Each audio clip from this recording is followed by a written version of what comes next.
Assalamualaikum warahmatullahi wabarakatuh. Karena corona, sekolah jadi sepi.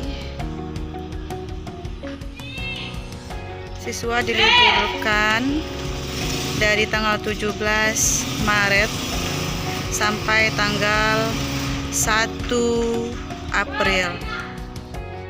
Oke, sekarang kita masuk ke ruang guru. Sepi, tidak seperti biasanya, padahal ini hari Rabu tanggal 18 Maret. Hanya ada beberapa orang guru yang datang. Bu Darlina, sebentar mau wawancara. Apa ya wawancara dulu? Sebentar Bu Darlina ya. Gimana Bu dengan situasi sekarang corona, kita siswa diliburkan? Merugikan. Apanya yang rugi Karena Bu? semuanya berhenti. Ya. Semuanya silent. Pak Mur, gimana Pak Mur tanggapannya keadaan sekolah kita seperti ini? Tanggapan saya kayaknya persis seperti bulan puasa. Seperti bulan puasa, Tidak ada kegiatan. tidak ada kegiatan. Jadi siswa diliburkan dari tanggal berapa sampai tanggal berapa Pak? Dari tanggal 17 sampai dengan sekolahnya tanggal 1. tanggal 1 Pak Mur ya. Yang guru-guru diwajibkan ke sekolah. Guru-guru diwajibkan datang. Ngapain guru ke sekolah Pak kalau siswanya nggak ada? Siswa nggak ada, guru tetap datang.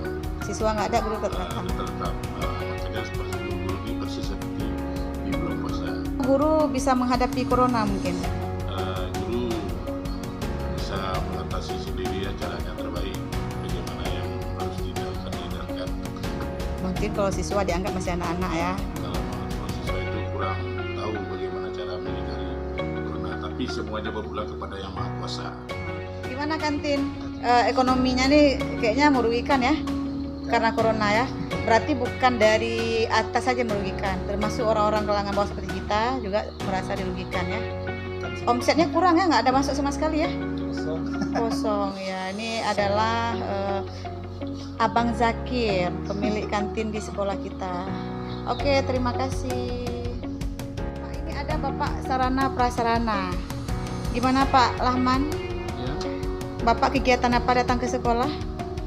dalam rangka Memperbaiki kursi, meja. situasi Hmm, dan juga keadaan sekolah, hmm. rindu dengan sekolah, 2 hari dengan sekolah. 2 hari tidak sekolah, rindu ya. Oke, terima kasih. Ya, begitulah kondisi SMP Negeri 1 Tapak Tuan dengan diliburkannya siswa-siswi selama 2 minggu sejak tanggal 17 Maret sampai semoga situasi ini bisa berlalu dengan cepat sehingga siswa-siswi dan proses pembelajaran dapat berjalan kembali di SMP Negeri 1 Tapak Tuan. Assalamualaikum warahmatullahi wabarakatuh.